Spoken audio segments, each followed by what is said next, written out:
Welcome, confidential listeners, to another entry from our private archives. This is a space for the unspoken, for the moments where the veil between loyalty and betrayal becomes thin enough to touch. Tonight's story was sent to me by a man named Liam, a man who spent his life navigating the frost-cracked highways and biting winds of Calgary, Alberta, watching the sunrise over the jagged peaks of the Rockies while his own world turned to ice. It is a diary of a silent home, a digital trail of infidelity, and a reckoning that happened under the cold neon lights of a high-end bistro. Titled, "The Frozen Reckoning, I Trapped Them in Their Own Web." So, close the door, turn down the lights, and listen closely, because the audience for this truth is only you. It was midnight in our suburban home on the edge of the Rockies. I woke up to a cold spot on the mattress where my wife, Olivia, should have been. At first, I thought she'd just gone for a glass of water, but the house was too still. I stepped out into the hallway, the hardwood floor biting at my feet. The lights were all off, but a low, rhythmic whispering was coming from the kitchen. I stood in the darkness of the living room, treading lightly on the thick wool rug James's mother had given us for our wedding. Olivia was hunched over the kitchen island, the only light coming from the moon reflecting off the snow outside the window. She was on the phone with her sister Chloe, speaking in a voice so low it sounded like a hiss. "I know, Chloe, I know, but Noah, he's different. He loves me in a way Liam never could. He asked me to leave him, to just pack up and go. He says he's not just looking for a fling. He wants a life with me. I have to decide tomorrow." My breath hitched in my chest. Noah? Who the hell was Noah? I felt a coldness spread through my veins that had nothing to do with the Alberta winter. I wanted to storm in there, to turn on every light in the house and demand an explanation. But I was paralyzed. I was a man watching his life's foundation crumble in a dark kitchen at 12:01 a.m. I didn't confront her. Instead, I did something I'm still ashamed of. I retreated. I crept back to our bedroom like a ghost, pulled the duvet up to my chin, and waited. The furnace kicked on, a low growl that filled the silence, but it couldn't drown out the sound of the blood rushing in my ears. 5 minutes later, the door clicked open. Olivia slipped back into bed, her skin smelling like the cold air of the kitchen.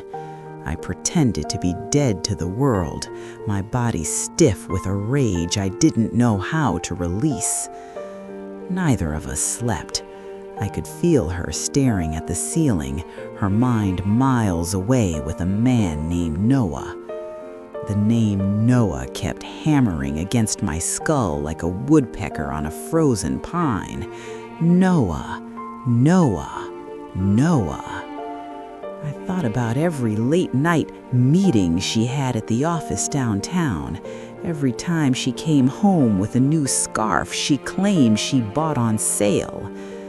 When the sun finally began to peek over the horizon, casting a pale, weak light over the snow-covered backyard, I made a silent vow. I wasn't going to just lose my marriage. If she wanted a definitive conversation, I was going to make sure she got one she'd never forget. The sun rose over the Rockies, but it brought no warmth to our house. It was Saturday, and while I didn't have to head into the office, Olivia claimed she had a half day at the logistics firm downtown. She headed for the shower, but in a rush to prepare for her meeting, she left her phone charging on the nightstand.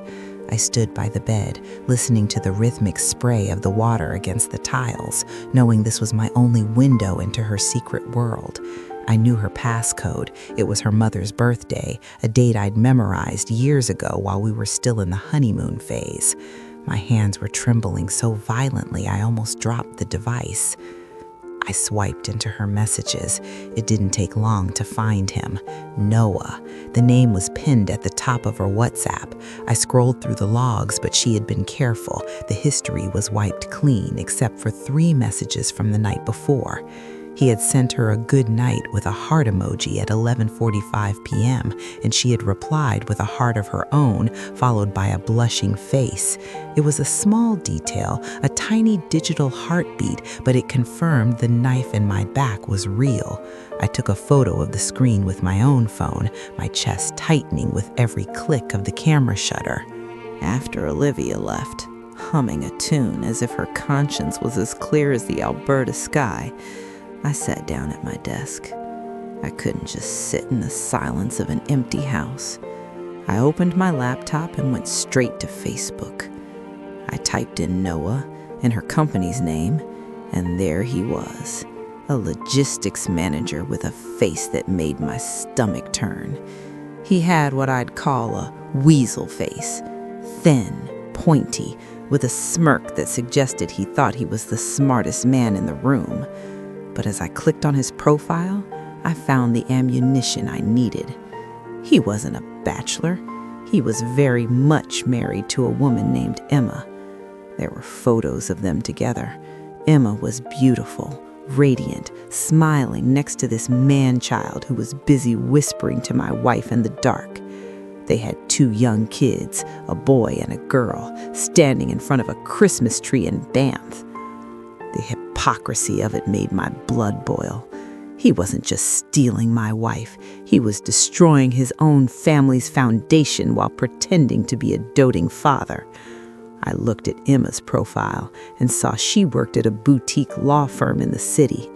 A plan began to form in the cold, dark corners of my mind. I wasn't going to just confront Olivia. I was going to bring Noah's entire world crashing down on his head. I didn't wait. I couldn't. The adrenaline was a toxic fuel coursing through my body. I drove down to the Beltline, parking my SUV outside the glass-fronted law firm where Emma worked. I sat there for a moment, watching the city commuters hurry past in their heavy parkas, wondering if I was about to become the villain in her story too. I adjusted my coat, took a deep breath of the freezing air, and walked inside. The receptionist called her name, and a few minutes later, she appeared. She was exactly like the photos, elegant, professional, but with eyes that looked like they hadn't seen a storm in years. I felt a pang of guilt, knowing I was the storm.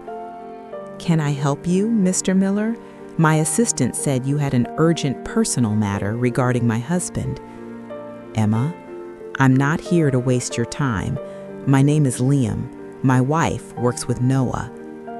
I think you and I are standing in the same burning house, and I'm the only one who has noticed the smoke.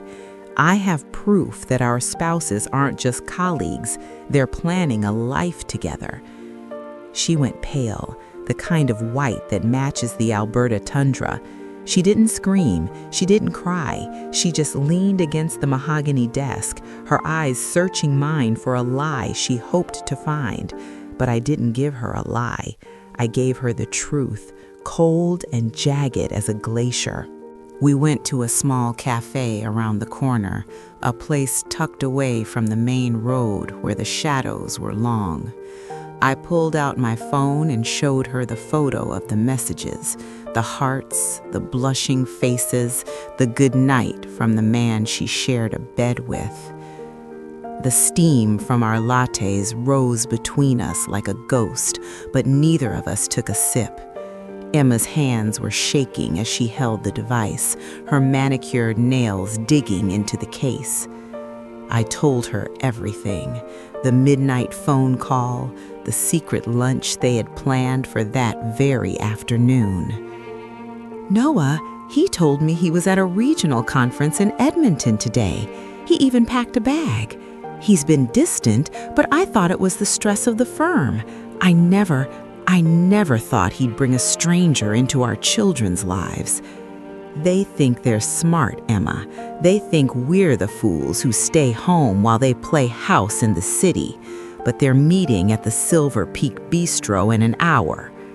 We can stay home and let our lives finish crumbling, or we can go there together and watch the fire up close. I want them to see our faces when the lie guys. I'm coming with you. I want to see his face when he realizes he's lost everything. Let me just tell my boss I'm leaving. Liam, don't be gentle with them. They weren't gentle with us. Emma and I sat in my SUV, parked a block away from the logistics firm where our lives were being traded for a lie. The heater was blasting, but the air between us was frigid. We watched the office park exit like hawks, our eyes fixed on the black sedan we both recognized, Noah's car. Then it happened. The garage gate groaned open, and there he was. Olivia was already in the passenger seat, her head tilted toward him, laughing at something he said. The sight of her smile, the same smile she gave me when we bought this car, felt like a physical blow to my gut. There! That's him! And that's her. Look at how comfortable they are. He's driving her like they've been doing this for a lifetime. Follow them, Liam. Don't let them out of your sight. I shifted into drive, keeping a 2-car gap between us. We followed them through the slushy streets of downtown Calgary, weaving past the C-train tracks. They weren't heading to a conference. They were heading to the Silver Peak Bistro, a place known for its private booths and overpriced champagne. They were walking into their paradise, and they had no idea they were being followed by the 2 people they had left in the cold. We waited 5 minutes before heading inside. The bistro was warm, smelling of roasted garlic and expensive perfume, a stark contrast to the bitterness in my chest. We spotted them immediately, tucked into a corner booth draped in heavy velvet curtains. They didn't see us. They were too busy looking at each other, their hands intertwined over a white linen tablecloth. I saw Noah lean in, his weasel face lit by a flickering candle, whispering something that made Olivia blush. I've never felt this way before, Noah. It feels like I can finally breathe. I'm done with the lies. I'm telling him tonight. You deserve better than a life of routine, Olivia. We both do. Emma will understand, eventually. But today is about us. I felt my vision blur with a mix of sorrow and predatory focus. Emma was shaking next to me, her knuckles white as she gripped her handbag. Then the final nail. Noah leaned across the table. Olivia met him halfway, and they shared a deep, lingering kiss, the kind of kiss that ends a marriage. Emma let out a sharp, jagged gasp that drew the attention of the nearby tables. The game was over. It was time to step out of the shadows and let the frost take them. The air in the bistro shattered. Emma didn't wait for a signal. She didn't wait for a word. She moved like a storm front, her heels clicking like gunshots on the polished wood floor. Before I could even breathe, she was at their table. I saw Noah's weasel face drain of all color, his eyes bulging as if he'd seen a ghost rising from the white linen tablecloth. Emma didn't scream at first. She just picked up his glass of expensive red wine and poured it slowly, deliberately over his head. Is this the conference in Edmonton, Noah? Is this the regional meeting you packed your bags for? Emma, I can explain. It's not what it looks like. We were just... I stepped out of the shadows then, standing right behind Olivia. She spun around, her face a mask of pure, unadulterated horror. The look of betrayal in her eyes was almost funny, considering she was the one with Noah's hand still hovering near hers. I didn't feel like a husband anymore. I felt like a judge.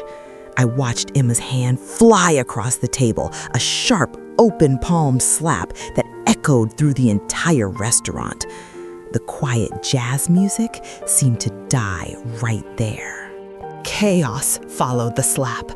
Olivia tried to stand, tried to grab Emma's arm, but they ended up in a tangle of silk and fury, sliding off the velvet booth and onto the floor. I saw Noah try to intervene, his hands reaching out to push Emma away, and that was the moment my paralysis finally broke. I grabbed him by the collar of his designer shirt, the fabric tearing under my grip, and hauled him back. I felt a strength I didn't know I possessed, a cold Calgary rage that had been freezing in my chest for 12 hours. "Don't you touch her. You've taken enough from us, you coward." "Get off me, Liam. You're crazy." I didn't answer with words. I answered with my fist. A single, solid blow that connected right with that arrogant smirk. The restaurant was a wreck. Plates smashed, chairs overturned, and the high-end diners were fleeing for the exits. By the time the Calgary police arrived, the four of us were a mess of bruises and torn clothes. We were escorted out into the freezing afternoon air, the snow falling gently on the flashing blue and red lights. The definitive conversation Olivia wanted was over. Our marriage was a crime scene, and there were no survivors. The weeks that followed were as gray as the Alberta sky. The divorce was fast, surgical, and expensive. I heard through Chloe that Emma walked away with the house and the kids, leaving Noah with nothing but his weasel face and a tarnished reputation at the firm. Olivia moved into a small apartment downtown, her dreams of a life with Noah melting away the moment the reality of the scandal hit. I still catch myself looking at the empty spot on the mattress, wondering how a heart can still beat when it's frozen solid. I gave her everything: respect, loyalty, a life built on the edge of the mountains, and she traded it for a heart emoji and a secret lunch. I see her sometimes, walking through the park, looking older, her shoulders hunched against the wind. I want to hate her. I try to hate her. But every time I see the snowfall, I remember the night in the kitchen, and I realize that some fires don't just burn you, they leave you in the cold forever. And that is the final entry from Liam's archive, a story of a man who looked into the abyss of betrayal and decided to jump in just to take the traitors with him. It's a heavy price to pay for the truth, isn't it? To destroy your own world just to prove it was already broken? If Liam's journey through the frozen heart of Calgary has moved you, please leave a like on this video and subscribe to our channel. Help us continue to unbox these heavy truths from the secrets inbox. But now, I want to turn this over to you, my confidential listeners. Was Liam's alliance with Emma a stroke of genius, or was the public confrontation too high a price for his dignity? Would you have stayed in the shadows, or would you have set the fire yourselves? Share your thoughts in the comments below. Because in the Great White North, the snow eventually melts, but the secrets it covers remain frozen in time. Until next time, stay safe and keep your secrets close. Good night.